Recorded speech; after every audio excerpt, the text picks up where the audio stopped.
Welcome to Resident Evil Requiem, otherwise known as Resident Evil 9. Nvidia have invited me to come and play and record this in 4K, so let's get it. Got some notes here. Blood extraction, check pulse. We don't need any of that. Can I do the light though? Yes. Nice. What about the main switch here? Oh. Can turn it all off.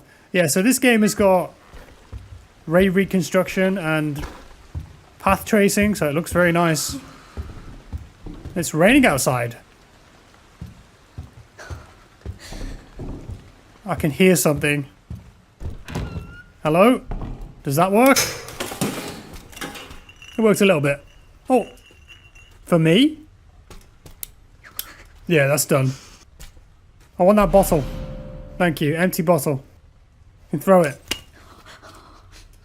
L1R1. This lady is very scared.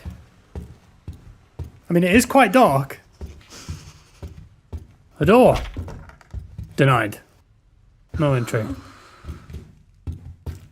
There's another switch here. Hello? What is that? Is that a horse? Yeah. That's locked. Who keeps locking all these doors? Look at this horse. Nope. Beautiful. Can I go in here? Damn it! Right, I need a key. Yeah, you can switch to third person in this if you want. You can play first or third. What the hell was that? I'm going to need a fuse for that. Yeah, you just go into the options and you can change the camera. Dead. Just like we'll be any second, I'm sure.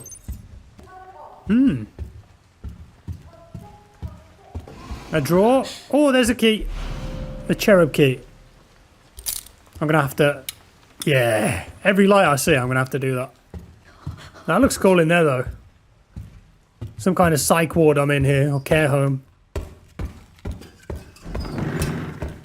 I mean... There's definitely something there. Can I use the key? Well, those are the cherubs, aren't they? So... Yes.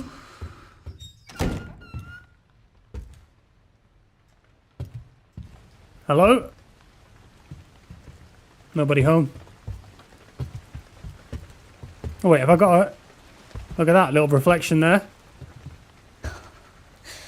Nothing in there. Whoa, what's that?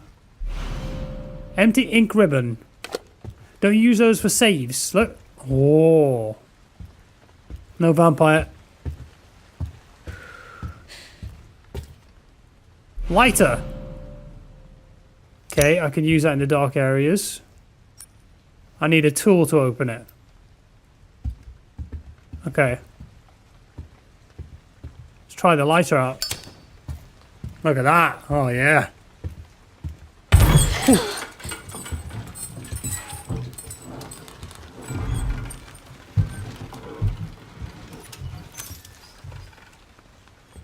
Nope. Okay, I don't like that. It's a nice picture. It's all the staff that used to work here, I imagine. Okay, I can definitely see better now. Staff only. Nah, this is freaking me out, man. Yeah, I can see in here now. This is where I got the bottle. Oh, there's a door back here. Oh my...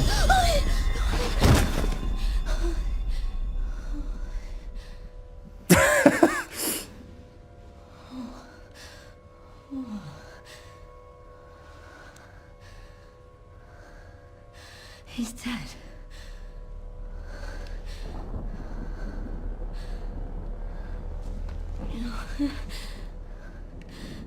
Infected. Dead and no. Oh!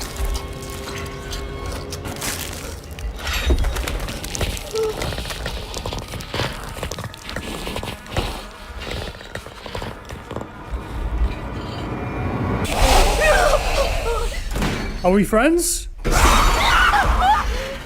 Okay, we're not friends. Do I just run? What the fuck? Yeah, that's the same thing. Do I hide?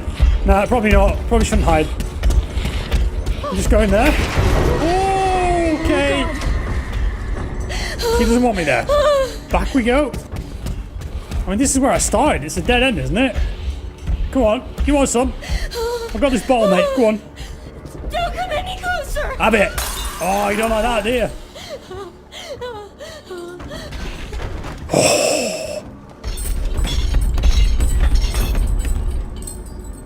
That sounded incredible.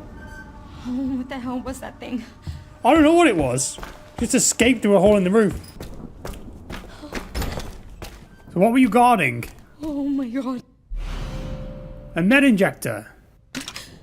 That's useful. A locker. That's not useful. Right.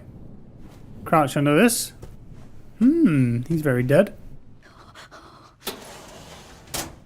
Nothing. I'm being baited here. Oh. Can I move this? Yeah. Oh! Idiot! A herb. A green herb. GG. Oh, hi, I've alerted her. Why did I do that? I'm such an idiot. Oh, not this way, not this way, not this way. Toolbox.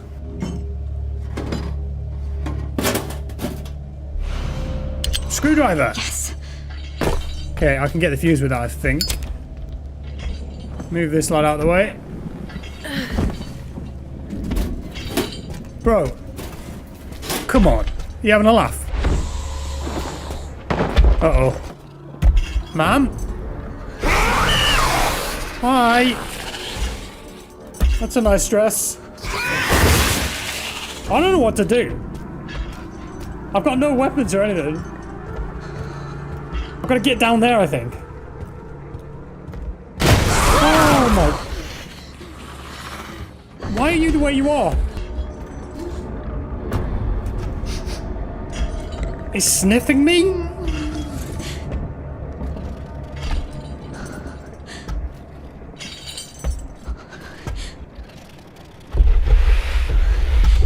Nope.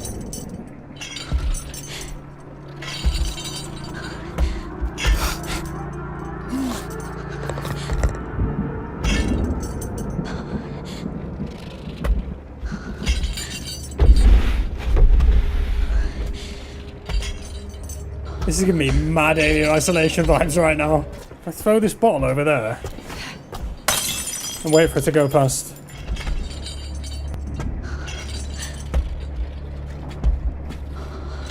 Oh, that's it. Go investigate. I'm over there. I promise. No more sniffing. Stop sniffing. It was in here.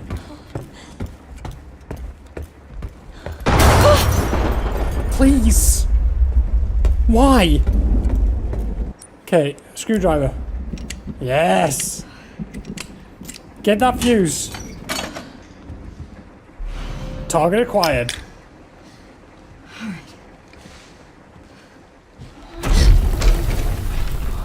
This is fine.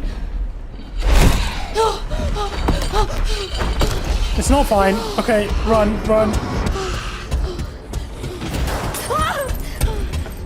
Why? Why with the jump scares? Alright, goes here. Fuse, let's go. Come on, come on, come on, come on!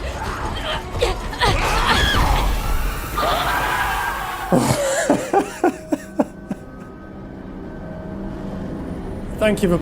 What's up guys? I'm super excited for this one. First off, warning, if you want to go into the game completely blind, don't go any further as there might be some potential spoilers. With that said, if you clicked on here, chances are you'll already know some details. A few weeks back, I was one of the lucky first to play hands-on with Resident Evil Requiem. And now that they're finally unveiling the same demo for those at Gamescom today, I get to share it with you guys. Now, I'm so thankful to the folks over at Capcom and 47 Communications to have let us capture some game footage. So let's start it up. Now, keep in mind, we aren't allowed to upload unedited footage without commentary. If you see unedited footage without commentary today, that means someone broke the rules to try to get ahead. So since I don't want to be on the naughty list, I'll be narrating my thoughts and show some of my reactions. So here's the opening shot of the demo here, and as you can see, it starts right where the reveal trailer ends. Personally, I thought it was brilliantly done and sets up the scene really nicely. But one thing I have to mention, look at the terrific job they do capturing the emotion of Grace. And that's really important because it really makes or breaks the sequence if they don't capture her fear here. Pay attention to her eyes. What is this? Hey! Help!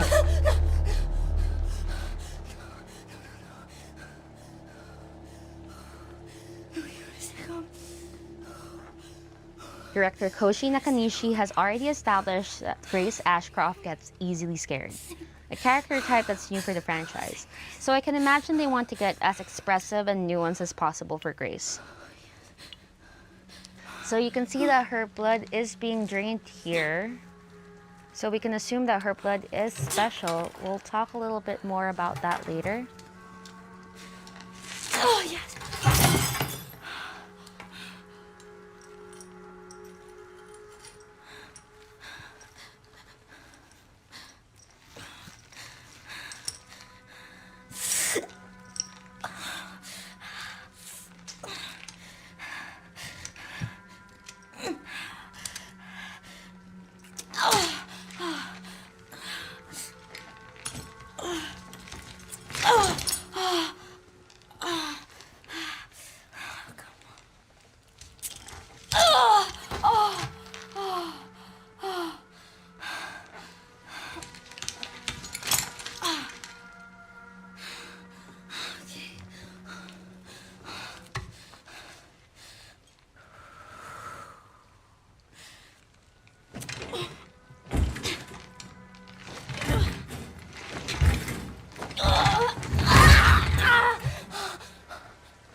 I love this transition right here from cutscene to first person.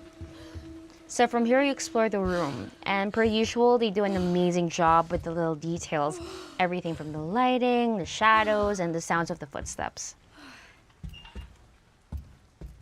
Before we go further, let's get everyone up to speed as it's important to know who Grace is. Some of you already know, she's the daughter of Alyssa Ashcroft. Now, who is Alyssa Ashcroft? Alyssa Ashcroft was one of 8 playable characters in the Resident Evil Outbreak game. We know she was an investigative reporter. She's tough, smart, fearless, a great lockpicker with a keen sense of style. And here's the thing that makes her and her bloodline special. Back in Resident Evil Outbreak, she was infected with the T-virus, but she was able to cure herself with the Daylight vaccine. Now, if you played Resident Evil Outbreak, you probably weren't sure of what happened to her at the end of the game, but now with the new game coming out, we know that she did survive until at least 8 years before Resident Evil Requiem. As a matter of fact, the latest trailer from Gamescom just dropped, and we know that both Alyssa Ashcroft and her daughter Grace were at the Renwood Hotel where she died. At this point, we don't know who killed her or why they killed her, but we do know that she knew that they were after her and that she was fearful that they'd come after Grace as well. So that's pretty much everything that we know of Alyssa Ashcroft, aside from one cool Easter egg we see about her in Resident Evil 7, where we see one of the articles she wrote about the missing people in Louisiana. This has been the only nod that Capcom has done for RE Outbreak. As for Grace, we were first introduced to her in the first Resident Evil 9 trailer that dropped at Summer Game Fest. We know she's an FBI analyst and certain unnamed entities were after her blood. And that brings us to here. We just escaped, we're in this scary dark place, there's a thunderstorm outside, and we are inside the beautiful world of Resident Evil 9. which incidentally is being led by Koshi Nakanishi, who also directed Revelations and Resident Evil 7. Okay, so now we're in this dark hallway inside this beautifully designed level. It feels small enough where you feel trapped, yet it's balanced and smartly designed where you don't feel hopeless. So it's a perfect blend of and level of horror. In some ways, it reminded me of the house in Resident Evil 7, but they also introduced some new elements as it relates to safe rooms using lighting, as you'll see shortly. I like how if you look close enough, you can see little clues to how NPCs will possibly interact with the map, like these debris right here. Obviously a possible entryway for the hack to pass through, and staying true to the tried and true Capcom DNA, we will be doing some puzzle solving and deductive reasoning which will help us get through each level.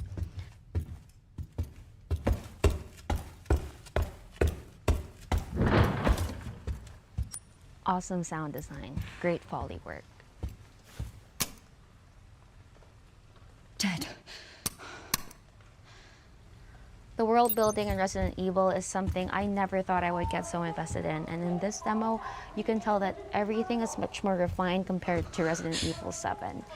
You can tell that they've really honed in on this technique of theirs. The creators themselves said how they're working with the term addictive fear, which is the concept of Resident Evil 9, because this is where they want the player to feel a fear that does not repel them, but rather compels them to continue. Now, what makes this fear addictive is that it activates both tension and curiosity. You can easily shift between first and third person without having to restart your game. So I wanted to test it out in this part right here, and I replayed the start of Resident Evil 8 to compare the feeling. And for this time, you can tell that they really designed Resident Evil 9 to be played either way, as opposed to Resident Evil 8, where they did the third person perspective more of like as an afterthought. Personally, I feel so much more immersed playing in first-person mode, but I know how some Resident Evil fans prefer the action game feeling of third person.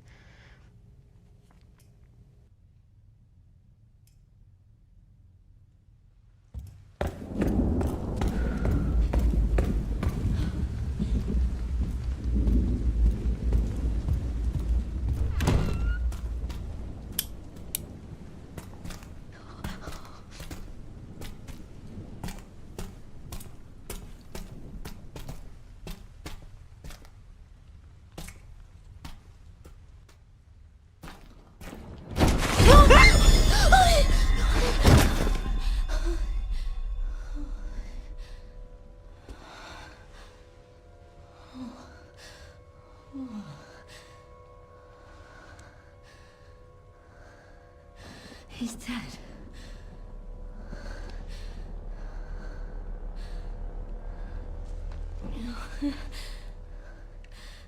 Infected.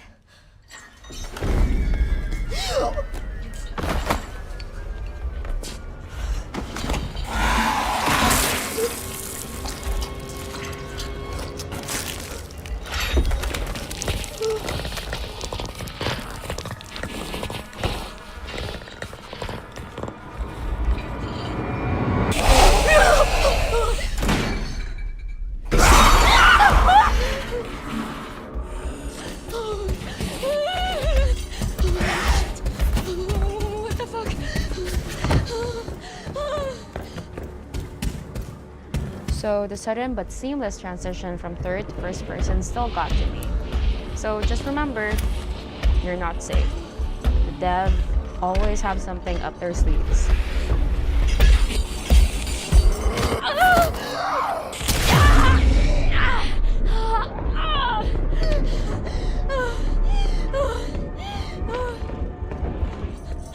So this part here is interesting for me because I just want to point out that after I got bitten by the hag, you can definitely feel Grace walking slower in the controller. Like you're putting in all this force, but it doesn't seem like Grace is moving any faster, which I like because it just adds to the tension of playing the game.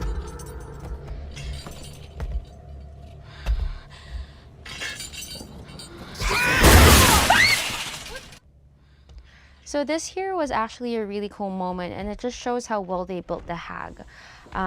Because honestly, I didn't expect her to kick the cart in my direction. I don't know if it's because she knew I was hiding there or she got mad and kicked the first thing she saw, but either way, the hag got me really good here.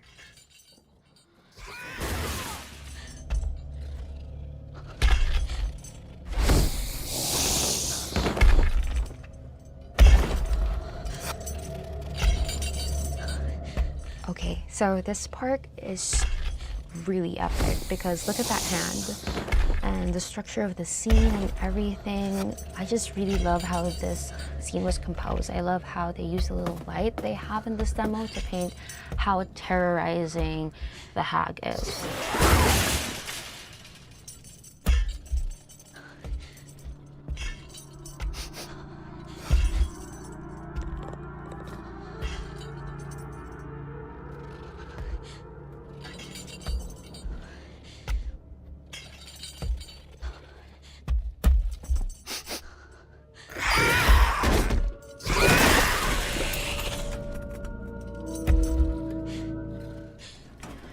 Now, this here is a small detail, but notice how there wasn't a click that usually happens when you solve a puzzle. I don't know if this is by design or maybe, you know, we're still 6 months off from the game being released, but it took me a little longer than necessary to get on the card to get to the toolbox. And that's because there wasn't that usual click that you get at the end of every puzzle solving in Resident Evil, like when you bring one item from point A to point B, even though it wasn't perfectly placed in that position, it automatically shifts to the position it would be if it was placed there. And that didn't happen here.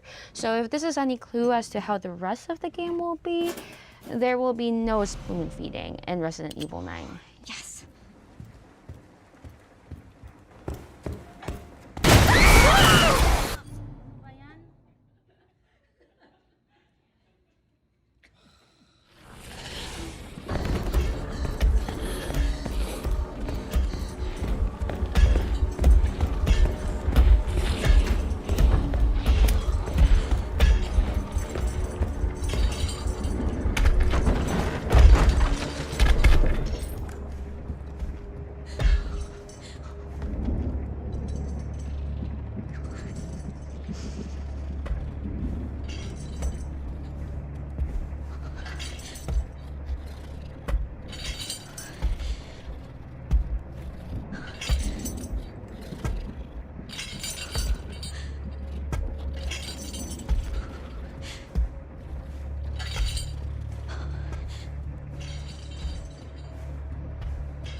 Requiem appears to be keeping up this tradition, with its own take on the hulking, relentless pursuer. And so far, from my small 20-minute sample at Gamescom 2025, it feels like Capcom has created a new, lumbering foe that more than lives up to the mantle of a Resident Evil stalker.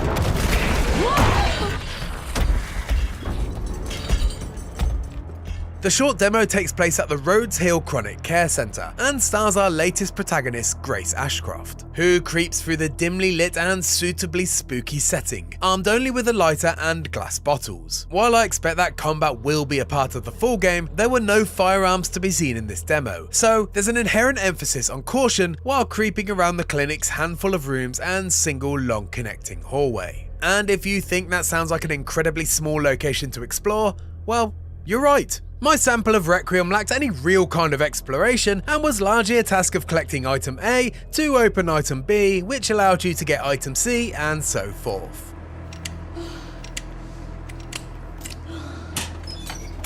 All sounds simple enough, right? Well, in classic survival horror fashion, your uneasy confidence is quickly jump scared out of existence upon the arrival of the as yet unnamed stalker enemy. After Grace discovers a lifeless zombie, or infected in her words, a hulking claw lurches into frame to manhandle the corpse. The camera lifts just as the creature plunges its teeth into the zombie's skull, both demonstrating the beast's sheer mass and how it has little consideration for the iconic fodder of the series. This new stalker is Lady D tall, with the frame of Resident Evil's Lisa Trevor and the vice-like jaw of a Wendigo. She has bulbous eyes, claws for hands, and a Quasimodo-like posture. Once unleashed, this stalker, like its recent relatives, is persistent, promptly reacting to the sounds, sights, and smells of Grace.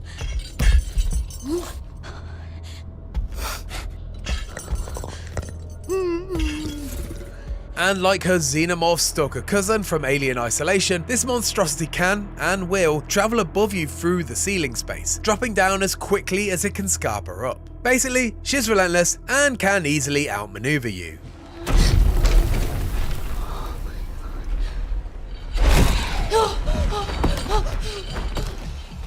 Fortunately, there are a few tools in Grace's arsenal that can help you survive though. The first being the aforementioned glass bottle. As you might expect, they're primarily used as a distraction tool, drawing the stalker's attention to the other end of the hallway and buying you time to slip past. It can also, in theory, be used as a weapon, although I'm not sure I'd recommend it. As with most stalking enemies, you can't kill or even damage Grace's pursuer.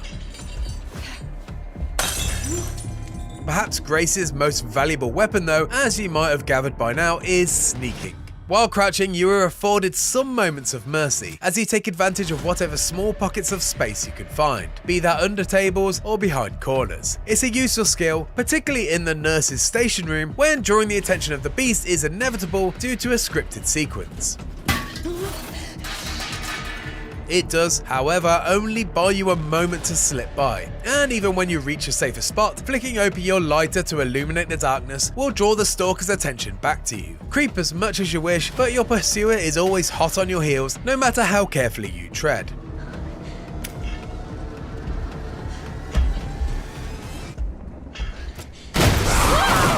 Interestingly, this new enemy type does have an Achilles heel though. Light, or more specifically, the bright white light of a room's ceiling lamp. The tiny flame from the lighter in Grace's hand didn't appear to make any difference. When chasing Grace into a well-lit room, the monster's skin visibly burns, causing her to scream and then retreat.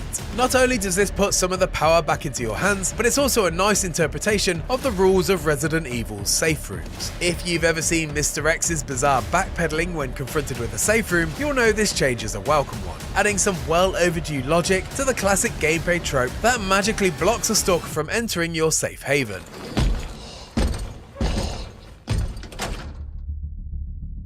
While there was neither much space nor opportunity to explore, thanks to the small environment and constant presence of a terrifying stalker, what little exploring I did do felt, perhaps to no surprise, very familiar. Like Resident Evil 7, Village, and the series in general, you're managing inventory slots, examining items, finding strange keys to unlock strange doors, and fitting fuses into circuit breakers. It's all very traditional, and fans of the series will feel completely at home.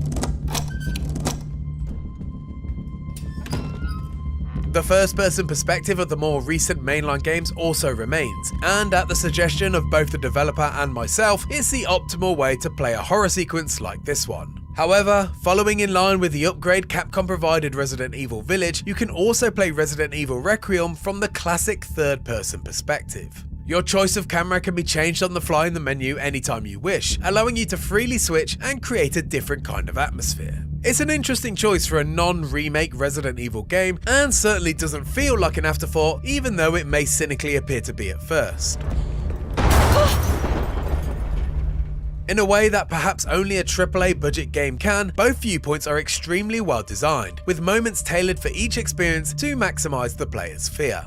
In first person, the stalker looms larger and feels significantly more imposing, with the restricted field of vision allowing for scripted scares to have more impact. During the demo, you're forced to make some noise by moving a cart across the room to create a step to reach your next item of importance. With the more focused first-person viewpoint, mid-action you're treated to a giant, claw-shaped signifier of the beast's impending arrival scraping past the window. It's a panic-inducing moment, and one that loses its power when your hyper-specific point of view is opened up wide by a third-person camera. It's clear though that Capcom is aware of this, and has made effort to maintain its scares despite your viewing preference. And in that short gameplay slice, that ethos was perfectly demonstrated. In first person, just after the stalker's introduction, you simply turn around to smoothly run down a hallway as fast as you can, leaving the stalker in your wake. And it's only the sounds of her shambling that follow that remind you that you're actually in danger. In third person, however, perspective-specific animations have graced stumble and fall, building up the tension to make up for the reduced level of threat produced by the wider, vision-granting perspective. It's a lovely touch, and something I'm hoping to see a ton more of in the full game, hopefully providing ample amounts of horror despite your perspective preference. Hey! Help! My short playtime was such a small sample size of Resident Evil Requiem that it's very hard at this early stage to know whether ninth entry in the mainline series will fit in comparison to its predecessors. And that's assuming that this scenario in the demo will even feature in the full game at all. There's a distinct possibility of this just being a bespoke demo, something that Capcom has prior experience in with Resident Evil 7's beginning hour. But even if this is just a tonal example, it's very hard to not be excited for what horrors Resident Evil Requiem has in store for us when this unstoppable beast arrives in 2020. Hey folks, Kurt here. So I got to preview Resident Evil 9 Requiem back at Summer Game Fest. However, I was not allowed to capture my own gameplay. Thankfully, doing Part 2 Gamescom, we were able to go to Capcom and actually capture the game. So in this video, I'm going to show you a little bit of third person as well as first person. If you want to hear my thoughts, make sure to check out the Summer Game Fest preview I did. And let me know in the comments whether you like first or third better. All right, enjoy the spooks, kids. See ya.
Dead.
He's dead.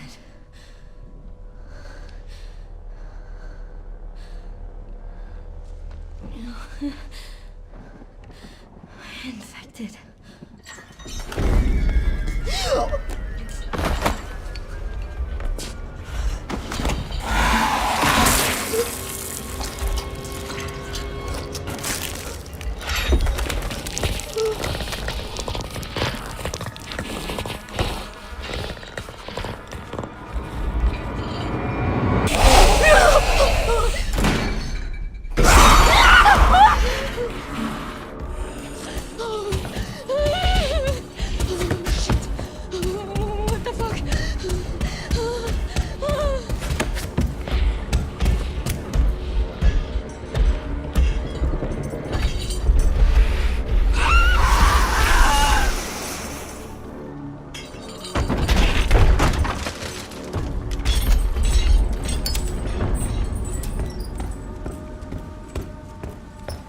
What the hell was that thing?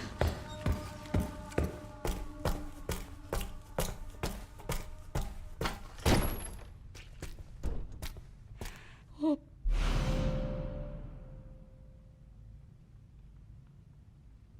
Oh my god.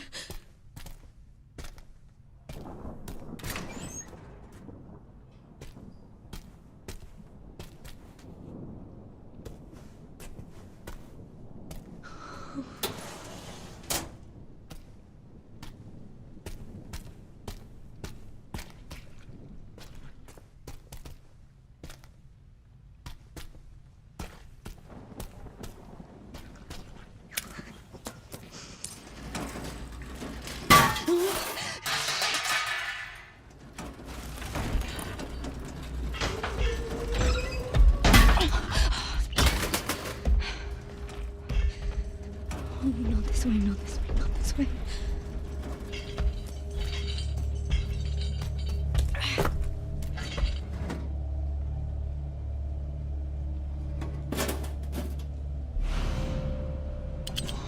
Yes.